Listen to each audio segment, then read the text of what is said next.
We'll move to question time, and Senator Chandler. Thank you, President. My question is to the Minister representing the Treasurer, Senator Gallagher. There have been 11 rate rises since Labor came to government just over a year ago, but core inflation remains higher than all of the G7 nations except the United Kingdom. Yesterday, the RBA announced that it doesn't expect higher inflation to return to band until late 2025, meaning interest rates will be higher for longer. After an additional $185 billion of spending in your last budget, which economists described as unambiguously expansionary and likely to add to inflation, will you finally admit that your fiscal policy is keeping inflation higher for longer and fuelling the cost of living crisis? Thank you, Senator Chandler. Minister Gallagher. Well, the short answer to that is no, given that I have longer to expand on that, our budget, which included $40 billion worth of savings across October and May, which was approximately $40 billion more than the last budgets of your government. The peak of inflation, the quarter, was in March of 22, which was under your government's economic policies. And we have said for some time that inflation remains the major challenge across our economy and that it is staying higher for longer than we would like. But our budget has been calibrated to ensure that fiscal policy is working hand in hand with monetary policy and that the decisions we took, President, didn't make the bank's job any harder. We acknowledge that people are doing it tough, which is why, within the restraint that we showed in our budgets of banking the revenue, banking 87% of the upward revisions to revenue, by finding $40 billion worth of savings, by ending the waste and rorts, by rebuilding the public service so that it can deliver the services that the Australian people expect, we still found room, as we should have, for $14.6 billion worth of cost of living measures. And they go to investments in Medicare, investments in cheaper medicines, investments in childcare, investments in people relying on payments who are doing it tough, on energy bill relief, on investing in skills for the future, on ensuring that we're dealing with the energy transition and making sure Australia is positioned to grab the opportunities that are coming from the decarbonisation that we're seeing across the global economy. We are doing all of that, and still we have the Bank and the Treasury Secretary confirming that our budget was not inflationary. Senator Chandler, first supplementary. Thank you, President. Before the election, the Prime Minister claimed that Australians would have cheaper mortgages under Labor. With inflation remaining higher for longer under Labor, an average family with a $750,000 mortgage will have to find more than $22,000 each year to pay that mortgage. Is this what the Prime Minister meant by cheaper mortgages? Thank you, Senator Chandler. Minister Gallagher. My recollection of the reference to the Prime Minister's comments were in relation to the release of our housing policy during the election, where we released a number of policy areas to generate and deal with the housing challenge that we have inherited from a former government who was there for a decade that disengaged from any role in housing policy. That is what we are fixing. So it's not only do you see us having to deal with the energy failures that we inherited, there's a whole litany of areas. May I remind the party of robo-debt? May I remind the party of aged care failures? May I remind the party of housing failures? So we inherited a situation where the Commonwealth had completely disengaged, and we went to the election with a comprehensive housing policy, which we are delivering if the Senate would get out of the way of blocking one of those signature policies. Thank you, Minister. Senator Chandler, second supplementary. Thank you, President. Last month in Hobart, the Cost of Living Committee heard evidence from Food Bank Tasmania that it was preparing for even more people needing its services as fixed mortgage rates fall away over the coming months. Is the increased demand on charities what the Prime Minister meant when he said that Australians would be better off under Labor?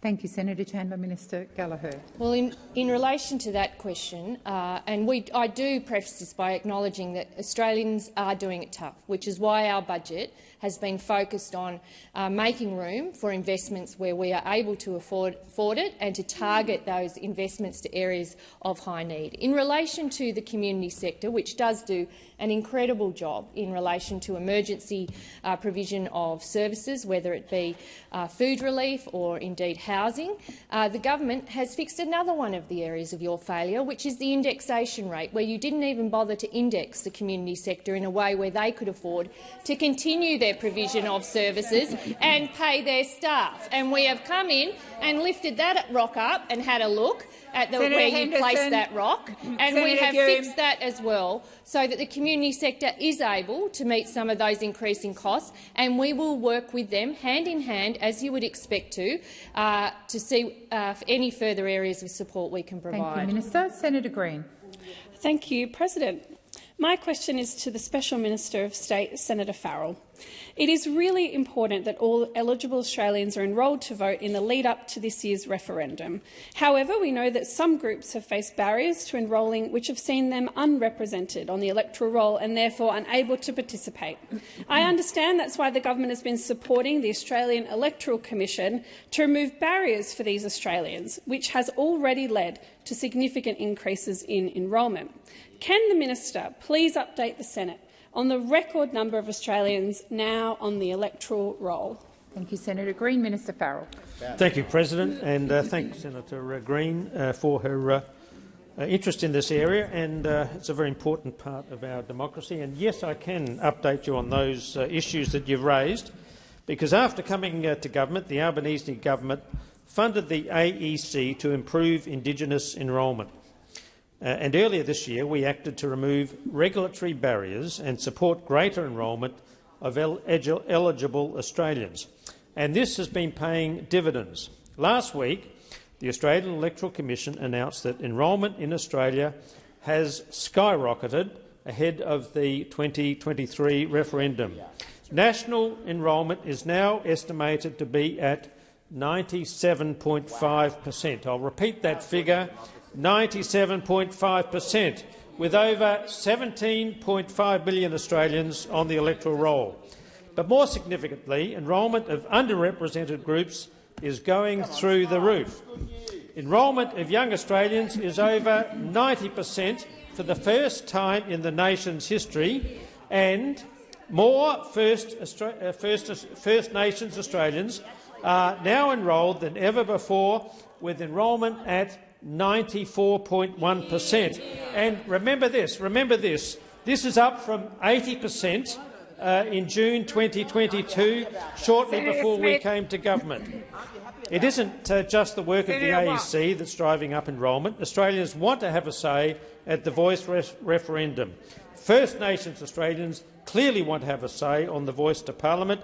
Young people want to have a say on the Voice to Parliament. And we are committed to working with the AEC to ensure all eligible Australians are enrolled to vote. Order. The referendum is an opportunity for all Australians to get behind the Voice to Parliament, and I encourage Australians to make sure they are enrolled to vote in the lead-up to this important referendum. Thank you, Minister. The time for answering has expired. Senator Green, first supplementary. Thank you, President. It's clear from this that First Nations Australians want to have their say on the Voice. This isn't really surprising, since the Voice is an idea that came from Aboriginal and Torres Strait Islander people through the Uluru Statement of the Heart, and is widely supported by representatives of First Nations Australians. Can the minister please outline what the government is hearing from representatives about their wish to participate in the Voice referendum later this year? Thank you, Senator Green. Minister Farrell. Thank you, President, and thank Senator Green for her first supplementary question. And yes, I can, Senator, I thank the Senator for the opportunity to further expand on First Nations enrolment. As I outlined, the enrolment of First Nations Australians is now at a record level because First Nations Australians clearly want to participate in the referendum on the Voice. This is no surprise, as the Voice came from First Nations Australians and is widely backed by First Nations Australians. We keep hearing from First Nations Australians who are already to get behind the voice. This includes Adelaide Crows legend, listen to this, Senator Birmingham, Eddie Betts, who has said, "I know the voice won't fix everything overnight, but I feel like it's an opening of a pathway to make sure we are included and respected in decision-making on issues that impact us." Thank you, Minister. Senator Green, second supplementary. Thank you, President. The minister outlined that in addition to record levels of First Nations Australians enrolled to vote, enrolment of young Australians is at record levels. I know from listening to young people in my state that they are ready to get behind the voice at the ballot box. Can the minister please outline what the government is hearing from representatives of young Australians about their enthusiasm to participate in the Voice referendum later this year? Minister Farrell. Thank you, President, and thank Senator Green for her second supplementary question. And the Albanese government has taken action to improve enrolment of all Australians, and I'm now pleased to say that young Australians aged between 18 and 24 are now enrolled at record levels. This cohort of young Australians are eager to have their say in the first referendum in their lifetime, and I'm confident that young Australians are ready to get behind the voice to Parliament. In words of the Uluru Youth Dialogue co-chair, Alira Davis, and she says more than 73% of young Australians support the voice. We know young people want to make sure this happens and see a successful referendum. I encourage all Australians to enrol to vote and get behind the voice. Thank you, Minister. Senator McGrath. Thank you. My question is to the Minister representing the Prime Minister, Senator Wong. On at least 34 occasions, the Prime Minister has committed to implementing the Uluru Statement from the Heart in full. Minister, in 2017 on the ABC's Q&A program, Noel Pearson was asked to explain the Uluru Statement and expressly said there would need to be, quote, a framework agreement nationally. This morning on Radio National, the Prime Minister was asked on 7 occasions whether he supported a treaty. He refused to give a direct answer. Does the government's commitment to implementing the Uluru Statement from the Heart in full include committing to a treaty? Thank you, Senator McGrath. Minister Wong. Well, this government does support bringing Australians together. That's right. And that is what Makarrata is about. That is what Makarrata is about, and that is also what the Voice is about. And what we know is those opposite want to talk about everything else other than what the referendum is about. That is what they want to do. And really, it reflects upon them that this is the approach they choose to take on an issue that is so important to the heart and soul of the nation. Senator McGrath knows that the referendum is not about the matters he asks in his question. He knows that the government's policy is a constitutionally enshrined voice to achieve better outcomes for Aboriginal and Torres Strait Islander people in health, in education, in jobs and in housing. But because he does— well, I'll take the interjection from Senator Cash, the chief fearmonger on that side, that you want to talk about everything other than how a voice might actually help First Nations people in this country. Regrettably, what this opposition continues to choose to do is to talk about everything else but what the Voice is and what it will do, and what it could do for First Nations people and for our nation. You see, the reality is I think Australians do want to close the gap. I think Australians know that what we have done to date on both sides of politics over many decades has left us with a gap that is unacceptable. And people should be clear that we want to implement the Voice that First Nations people have asked for, because we believe that when you listen to people, you get better outcomes, and we want to close the gap between our Aboriginal and Torres Strait Islander people and the rest of Australia. Minister. The time for answering has expired. Senator McGrath, first supplementary. Minister, back in 2017, only the first page of the Uluru Statement from the Heart was released to the Australian people. The full statement has now been released under FOI. It discusses the priority between treaty and constitutional reform and explicitly says the treaty could cover matters such as reparations and a financial settlement such as, quote, seeking a percentage of GDP. Minister, what percentage of GDP does the government consider would be an appropriate amount for Australians to pay as a financial settlement? Order. Order. Before I call the minister, I'm going to remind the chamber, order, that the senator asking the question has the right to be heard in silence. Equally, when the minister responds, she has the right to be heard in silence. Minister Wong. Well, I think we have again on display the same tactic which I referenced in response to the primary questions. You want to talk about everything but the voice.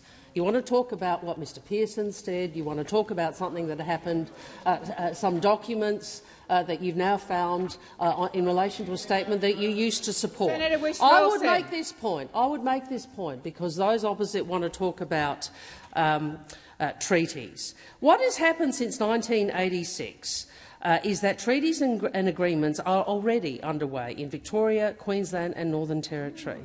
And you know what? At the time, and I believe subsequently, those processes were supported by the Victorian LNP, the Queensland LNP, and others, others from the party of those opposite. Now, I actually wasn't sure that was true, Senator McGrath, and I went back and asked my office to check. Is it really true the Queensland LNP did support this process? They did, you, which shows what you are doing now. Time for answering has expired. Senator McGrath, second supplementary. Minister, on 20 February you made a statement on social media saying #vote for the voice, #voice treaty truth. Does on your own statement confirm that the Albanese government intends to begin negotiating a treaty should the voice referendum be successful, or was your statement supporting a treaty just a throwaway line? Order. Senator Watt, I have just finished advising the chamber that the questions are to be asked with silence. Equally, when I call the minister is to be listened to in silence. Minister Wong. What I would say this. I would say that the voice is nothing to be afraid of. I would say that the voice is nothing like the sort of political bogeymen that those on those sides wish to keep utilising. I would also make this point to those opposite.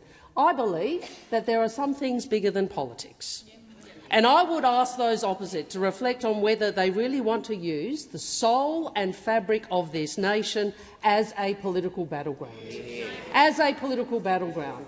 Because the voice is not about Mr Albanese or Mr Dutton. It's not about Liberal and Labor. It's not about politics in this place. It is about the aspirations and hopes of our First Nations peoples as they have articulated to us. Order.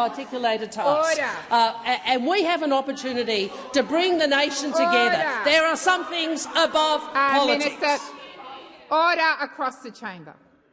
Order. Senator Brown, that includes you. It's not a request, it's a direction. Senator McKim. Thank you, President. My questions to the Minister representing the Treasurer, Senator Gallagher. Minister, as you know, the Greens have written to the Treasurer informing him that we will not pass the government's budget measure relating to the petroleum resource rent tax unless the government agrees to support our proposal to double the revenue collected from gas corporations. Minister, the choice for the government is now abundantly clear. You can either work with the Greens and the crossbench to double the revenue or get half that amount and weaken environmental protections on gas projects in a dirty deal with the opposition and the gas corporations. Minister, which is it going to be? Minister Gallagher. Thank you. Well, the government will be seeking to implement its budget decision, which has been outlined in our budget papers, where we would be making some sensible changes to the PRRT, and those changes will see the offshore LNG industry pay more tax and pay it sooner. And it will contribute, I think it's $2.4 billion across the forward estimates to assist with budget repair, but also to ensure that we have the resources available to continue to invest in the services that people of Australia deserve and expect. It was the result of some methodical work that was undertaken by the Treasury around the options to improve the operation of the PRRT, and the option that was decided on by the government gives the biggest return to Australians sooner, and we did that within the context of ensuring that we can supply gas to our population and that we can honour our international obligations. It was a sensible change, and if the Greens have decided to oppose that budget decision, then of course we look forward to the decision of the coalition and hope that this doesn't turn into. Well, we hope that it doesn't turn into another one of these decisions where we don't get the support of the coalition for this sensible change. It's being backed by the industry. We have been cautious and careful with our considerations on this. We believe that the Australian budget should receive more revenue from this measure, and we are hopeful, if we can't win the support of the crossbench or the Greens, that we would win the support of other members of this chamber.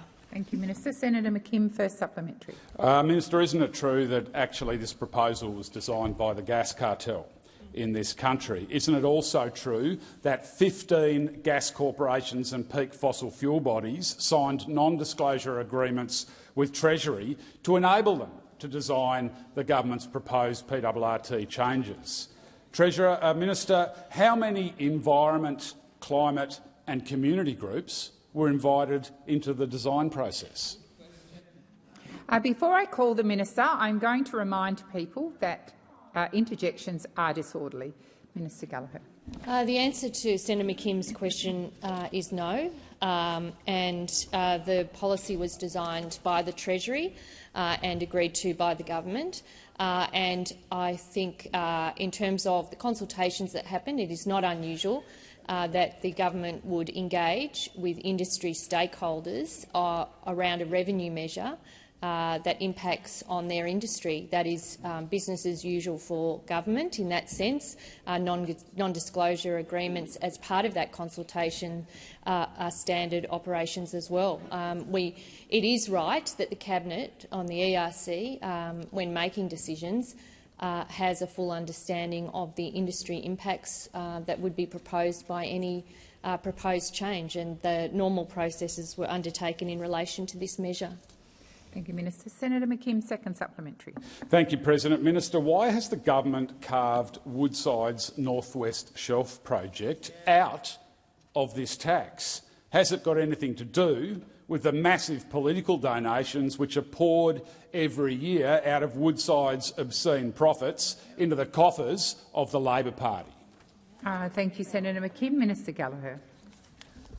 Well, this is a common theme from the Greens. The answer to that is no. And if they are going to make assertions like that, or insinuations like that, then they should stump up with any evidence they have to support such a claim. They are continuing to do this in estimates in almost every forum around that they choose to besmirch the decision-making process and the processes that are legally underway through our political organisations, including the Greens political party as well. We operate under the same laws that the Greens political party does when they raise donations for themselves as well. So if you've got something to say, if you've got something to prove, then bring it forward. But I think it's very lazy to just stand up and point the finger without anything to back that up.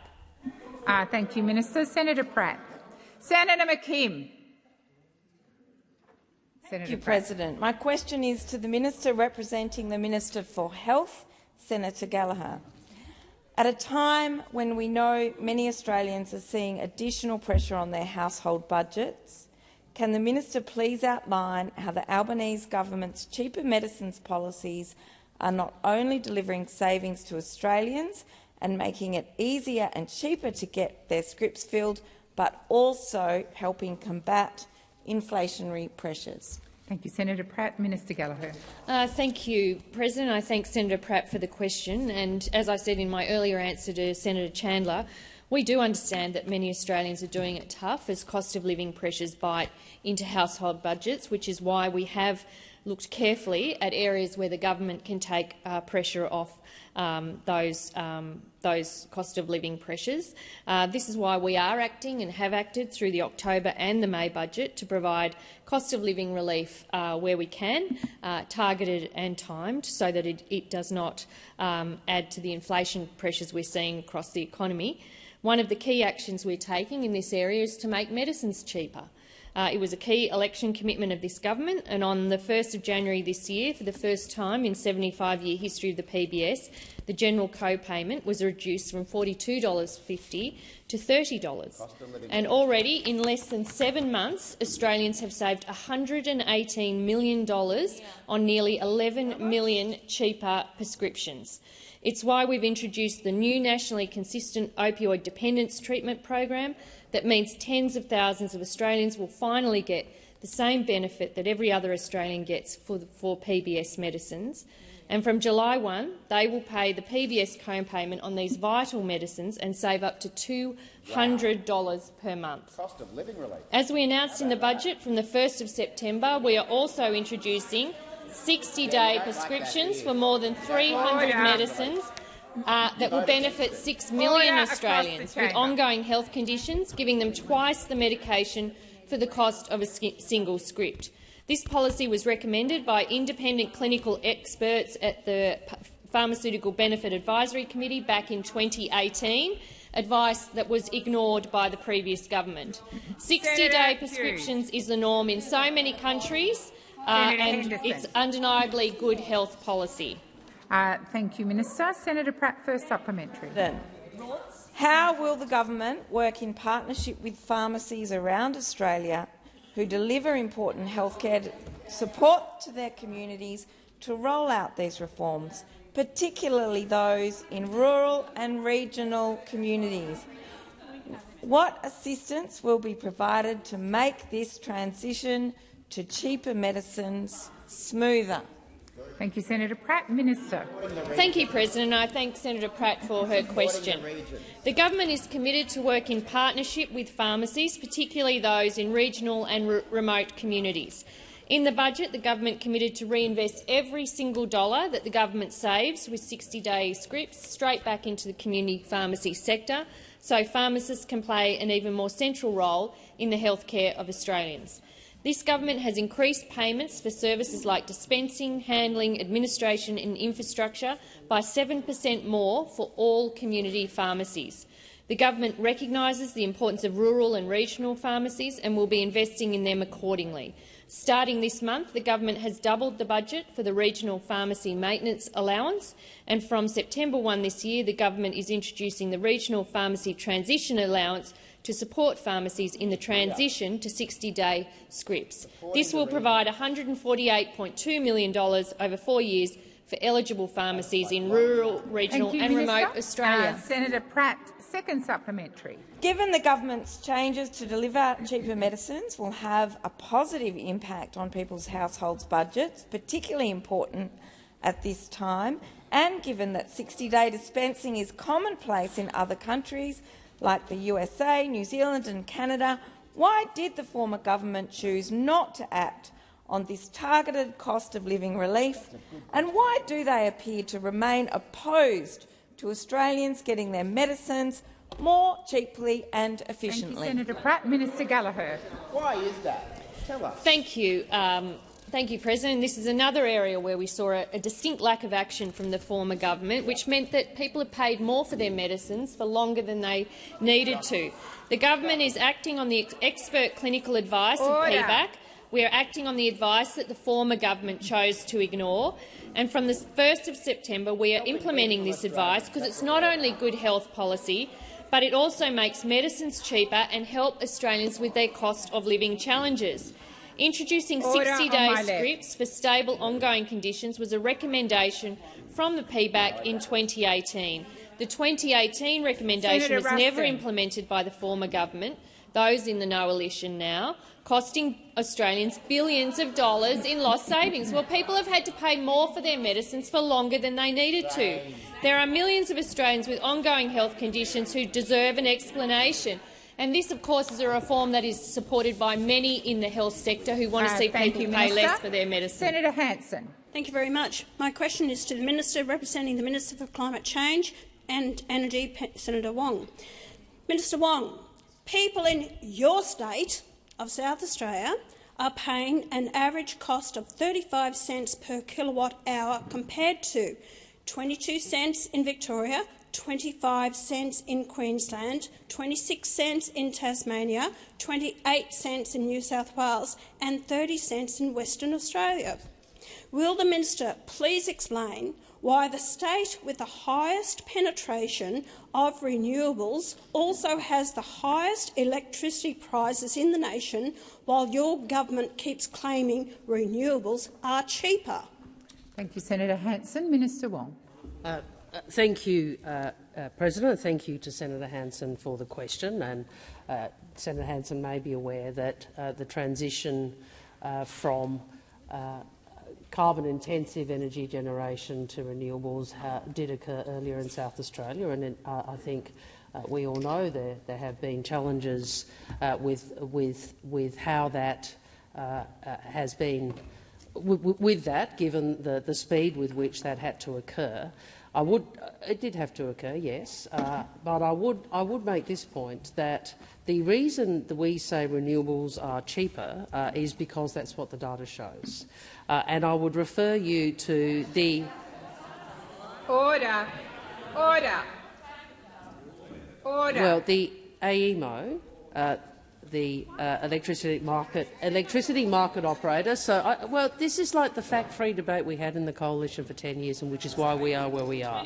But if I could just go back so I can answer Senator Hanson's question, the electricity market operator said that less volatile market conditions, improved generation availability and higher renewable output put downward pressure on wholesale electricity prices.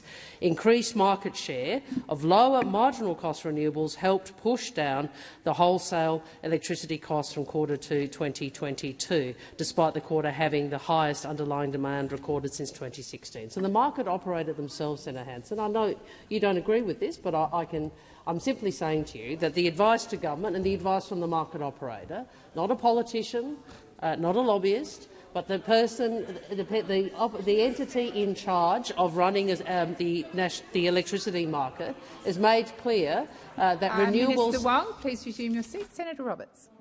President, Senator Wong is talking about Australia, not South Australia. She's hiding behind averages. That's not a point of order, Senator Roberts. Our minister, please continue. Well, I was responding to the point that Senator Hanson made, that renewable, where she disputed renewables being cheaper. The time for answering has expired. Senator Hanson, first supplementary. Mind you that your state runs on solar, wind and gas when it's needed. No, you blew up your power station in 2016. That's why your prices have actually gone up and the rest of the states have coal. My question is, on the 20th of July, Claire Lehman reported in The Australian that when taken into account the full cost of renewables to an energy system, solar is 14 times more costly than nuclear energy and wind is 4.7 times more costly. Will the minister please explain to the Australian people the real cost of intermittent renewables in their soaring? Senator Hanson, when I call you, you are expected to stop and to sit down. Minister Wong.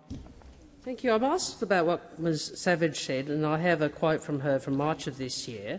We've seen unprecedented volatility in our wholesale electricity markets over the last couple of years, very high coal and gas prices as a result of the war in Ukraine and the recovery from the pandemic. We've also seen a number of outages, in particular in our old coal plants. So she's making the point. That there are a number of reasons that electricity prices are being driven up.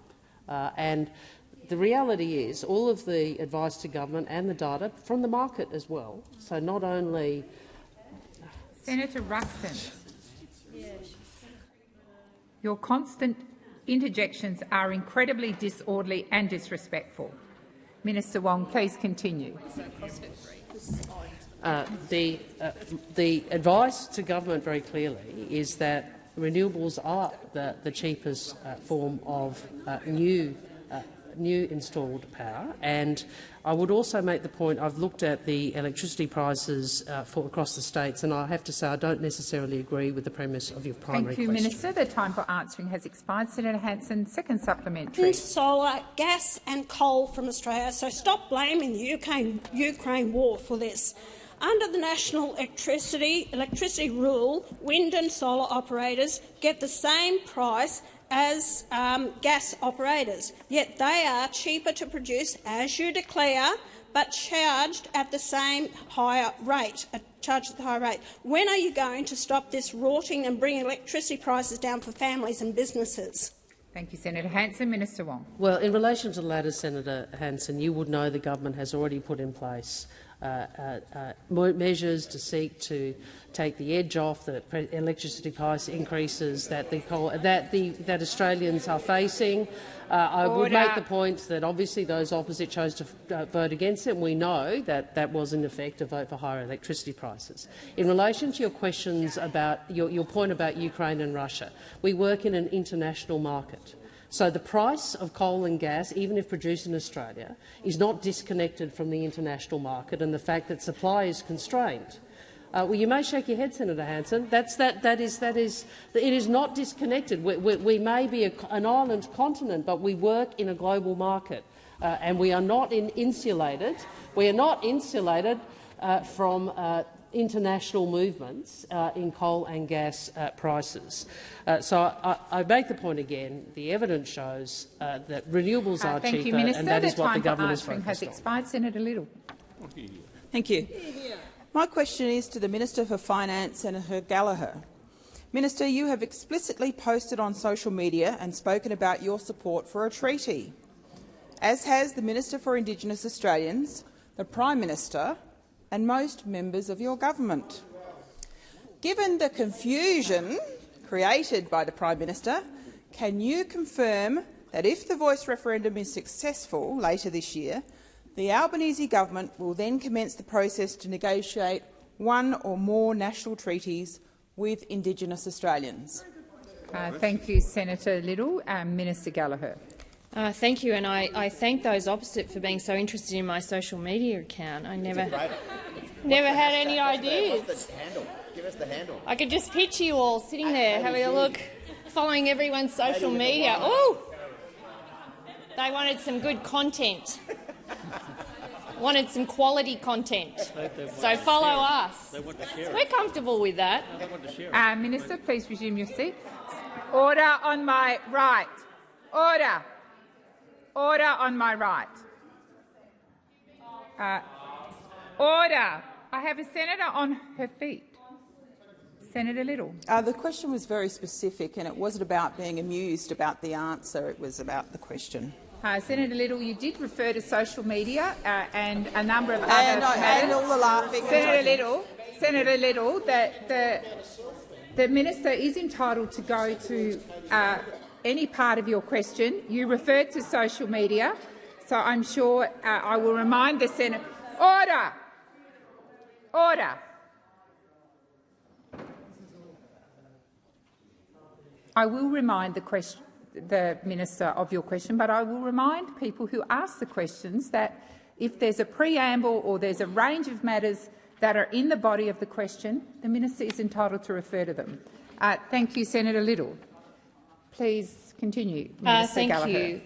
Thank you. And I will remember Senator Little when I post next on social media. Hopeful that she'll enjoy it. The focus for the government is on the voice, and there will be a referendum where everyone will have their opportunity to have a vote.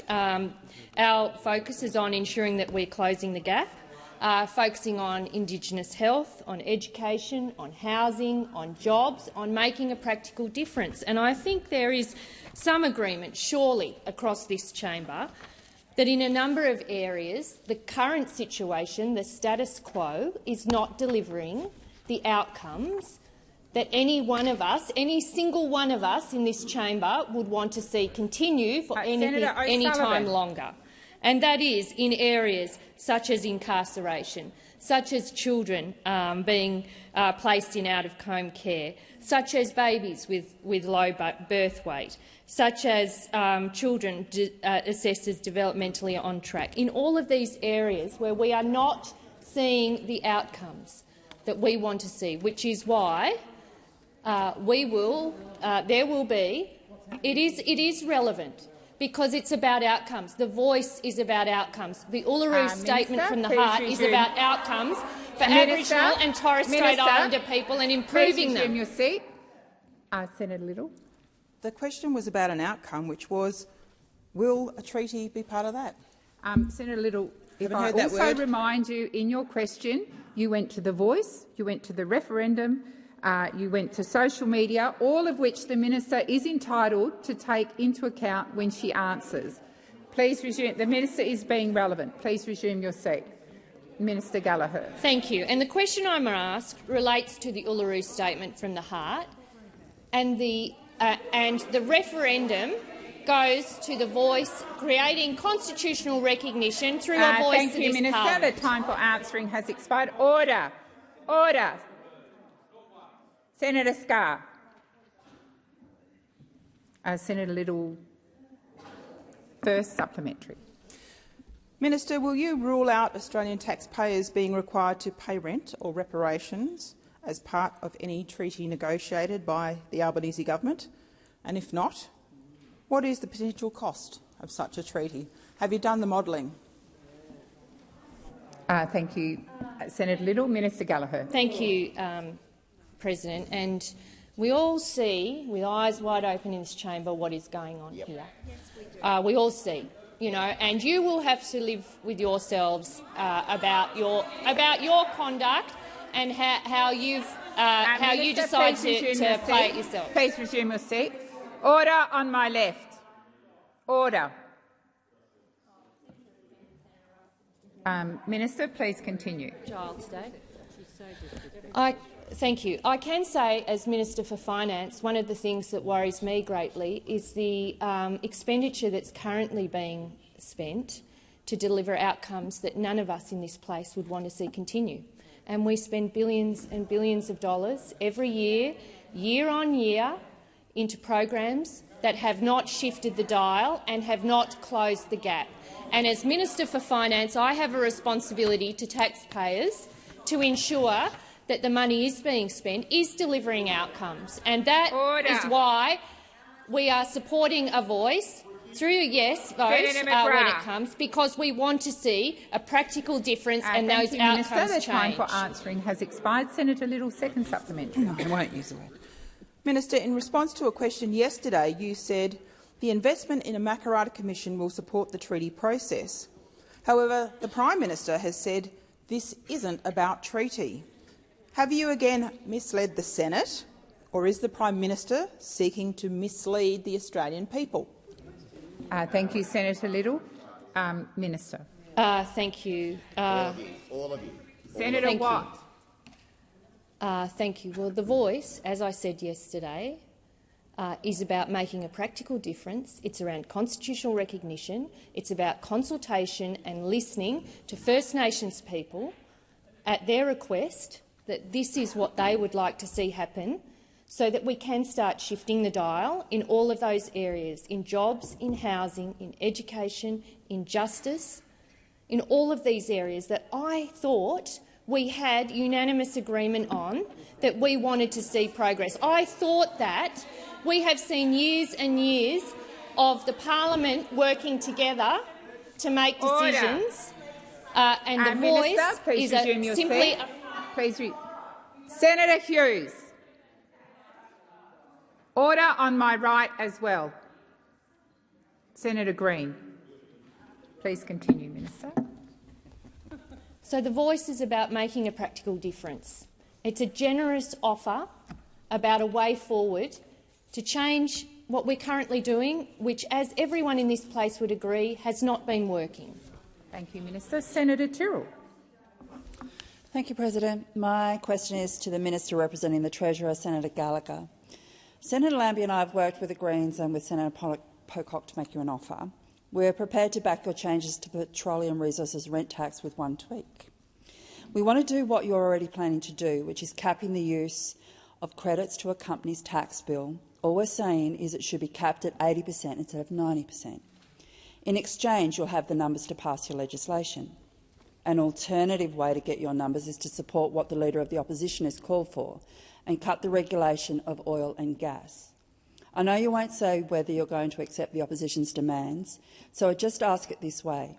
Does the Albanese government believe the oil and gas industry is over-regulated? Thank you, Senator Tyrrell. Minister Gallagher. Thank you, Senator Tyrrell. And just in relation to the preamble to your question, in terms of working with you, and we will work with anybody in this chamber to get our legislation through. As you know, sometimes that involves different voting arrangements, but the Greens have certainly indicated that they won't be supporting the bill as it exists. So we will be, looking to the coalition to back in this sensible and modest change to the PRRT. In relation to over-regulation, I would say no, that I don't believe they're over-regulated. And in relation to the PRRT, we have worked with industry around the design of that measure, or consulted with them to ensure that we are doing a number of things, returning money to the budget sooner and at a higher level than would normally have been the case, to ensure that we've got investment happening in the country, to ensure that we've got gas available to households and business as we need to, as we transition to a net zero economy, and thirdly, that we meet our international obligations. We are mindful of those three things as we finalised arrangements for the PRRT. Thank you, Minister. Senator Tyrrell, first supplementary. Thank you. I've noticed the Treasurer said that the government's proposed change is going to mean offshore oil and gas pays more tax. But if these companies are being prevented from using some of their credits to pay their tax bill, and those credits carry forward, won't they just have tax-deductible credits for longer? In other words, over the life of a project, won't every company pay the same amount of tax that they would have paid without this change? Thank you, Senator Tyrrell. Minister Gallagher. Certainly there is, and to date, the PRRT revenue predominantly relates to oil and gas produced in the Bass Strait, so no offshore LNG project has paid PRRT yet. Most offshore LNG projects are not expected to pay substantial amounts of PRRT before 2030, whilst they are earning significant revenues from Australia's gas resources. Our PRRT revenue collections in 21-22 was $1.64 billion. We're estimating that between 2023 and 24 to 26-27, there'll be revenue in the order of $10.8 billion. This reform, which does bring forward revenue to the budget in the forward estimates, will raise an additional $2.4 billion in revenue across those 4 years. Thank you, Minister. Senator Tyrrell, second supplementary. So if capping credits at 90% brings in more tax sooner, as the Treasurer has claimed, what would capping credits at 80% do? Thank you, Senator Tyrrell. Minister Gallagher. I'm not in a position to answer that. I don't have that information in front of me because that isn't the government's policy. If there is anything else I can provide the Senate, I will see. But I would imagine also that Senator Tyrrell, Senator Lambie and Senator Pocock would be engaging directly with the Treasurer on that, as would normally be the case for legislation as we bring it forward to this chamber. Thank you, Minister. Senator Dean Smith. Actually, Oh, beg your pardon. Sorry to raise your hopes, Senator Dean Smith. It's the good Smith. Yes, sorry, my mistake. Senator Marielle Smith. Thank you, President. My question is to the Minister representing the Prime Minister, Senator Wong. From speaking to people in our home state of South Australia who faced a decade of inaction on housing and homelessness under the former Liberal and National government, it's clear Australians support our government's ambitious housing reform agenda. In that context, can the minister outline how the Albanese Labor government is working to deliver its ambitious housing reform agenda and ensure more Australians have access to safe and secure homes? And critically, what is blocking much-needed progress on this vital issue? Thank you, Senator Smith. Minister Wong. Thank you, President. And I thank, dare I say, the good Senator Smith, but how about our Senator Smith for the question, and thank her as a very active representative of the people of South Australia for her work on this and on voice, which is also an issue that we know is so important to so many people. There are so many people in South Australia who are interested and focused on how we get more homes on the ground in our state. And people know that we do have an ambitious housing agenda, that we are serious about fixing the mess that those opposite made, and we have already invested billions. The reality is the Liberal and National parties sowed the seeds of a housing crisis and neglected those most in need. We had a wasted decade under the Liberals and Nationals, but on this side we're not wasting a day. A wasted decade, but we're not wasting a day. And we have already created a $2 billion social housing accelerator to deliver thousands of new social homes across Australia. We have already expanded the National Housing Infrastructure Facility. We have already expanded the Home Guarantee Scheme. We've already boosted the National Housing Accord, and we have increased Commonwealth rental assistance by 15%, the largest increase in more than 30 years. And that is some but not all of the measures we put in place. Of course, there is much more Labor wants to do, including the $10 billion Housing Australia Future Fund. And Senator Smith asked me what is blocking progress. Well, the answer is here in this chamber. Here in this chamber, it is the Greens in coalition with the Liberals and Nationals prioritising political tactics and denying shelter to those who need it most. Voting against, let's be clear, because the bill is about delivering more housing, including for women escaping family and domestic violence, including— Minister Wong, thank you. Senator Marielle Smith, first supplementary. The Albanese government is working in partnership with the states and territories, local government and the not-for-profit sectors to improve housing for Australians. Can the minister provide an update to the Senate on how the Albanese government's collaboration with these value partners is delivering better housing for Australians? Thank you, Senator Smith. Minister Wong. We understand that we have to work with state and territory governments to ensure and with organisations on the front line to respond to housing challenges. And unlike those opposite who always tried to handball this to the states, we've been working with state and territory governments. And you know what they tell us? They tell us pass the HAF. Pass the Housing Australia Future Fund. Power Housing, a network of community housing providers, has said Australians expect federal leadership. The time is now to pass this vital legislation and start taking action on housing affordability through the HAF. And there are other not-for-profit community housing providers who are asking the Greens and the Coalition to pass this legislation. And I just remind again the Senate, this is about crisis accommodation for women escaping family and domestic violence. This is about funding to repair remote Indigenous housing. This is about support for veterans at risk of homelessness. 30,000 new social and affordable housing. You should pass the HAF and you should pass it when it comes to the Senate. The time for answering has expired. Senator Marielle Smith, second supplementary. Can the minister explain to the Senate what impact delays to the delivery of the housing reform agenda will have on Australians who are in urgent need of safe and affordable homes? Thank you, Senator Smith. Minister Wong. Well, the Greens have said rejecting the Housing Australia Future Fund doesn't have a cost, and well, that's simply not true. It does have a cost, because every day you stall, every day you work with them is another $1.3 million. $1.3 million that will not be going into social and affordable housing in Australia. That's what it will mean. The HAF could help fund 30,000 homes for 5 years. And I would say to the Greens political party, don't keep putting your political tactics above the need of those in the community who need more housing. The reality is the Greens and the Coalition are blocking more homes. We on this side of the chamber, we want to build more homes. Those opposite and the Greens, they want to block more homes. So we want to build more homes. The Greens and the Coalition want to block more homes. You should pass the Housing Australia Future Fund when it returns to the Senate. Order. Senator Henderson. Thank you, Madam President. My question is to the Minister representing the Prime Minister, Senator Wong.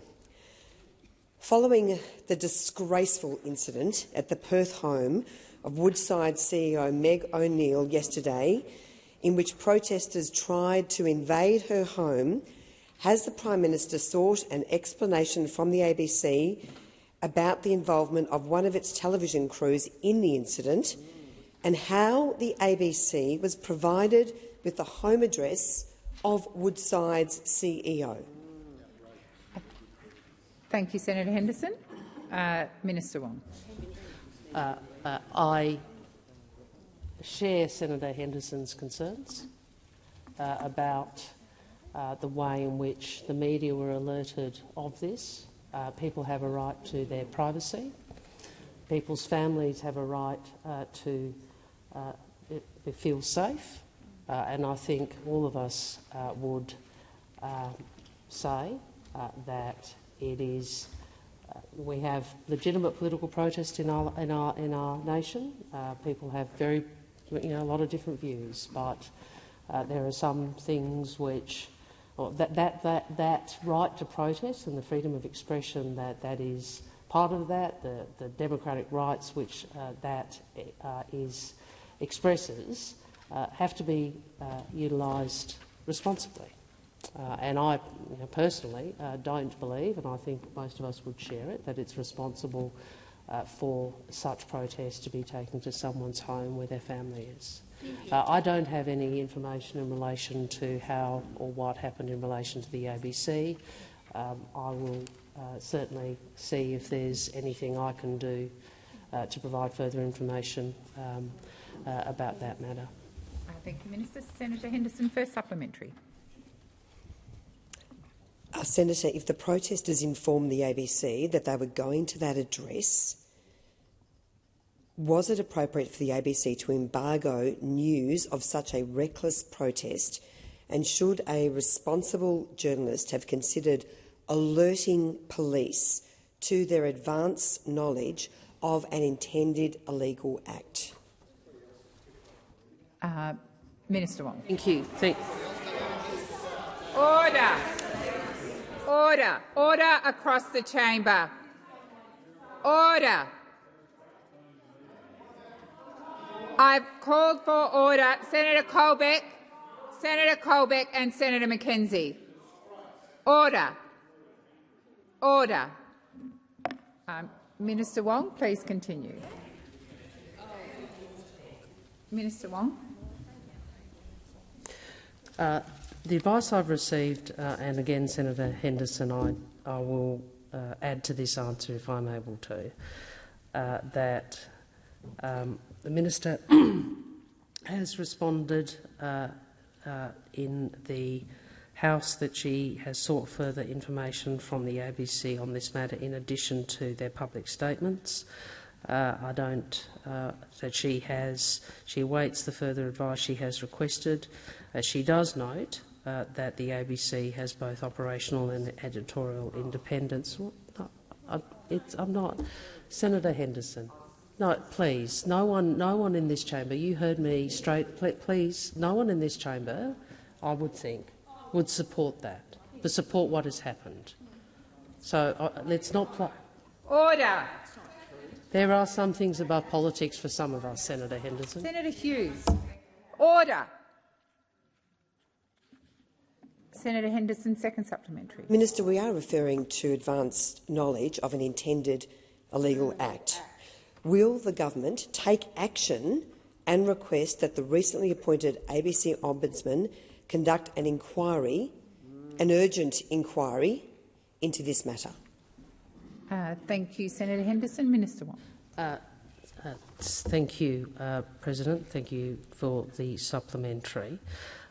In relation to those matters, I will take advice from the Minister and come back to provide further information to the chamber as to whether or not we can provide anything helpful in relation to your question. I have also just been sent an ABC statement, which the Senator may well be aware of, where the ABC has responded directly to these queries.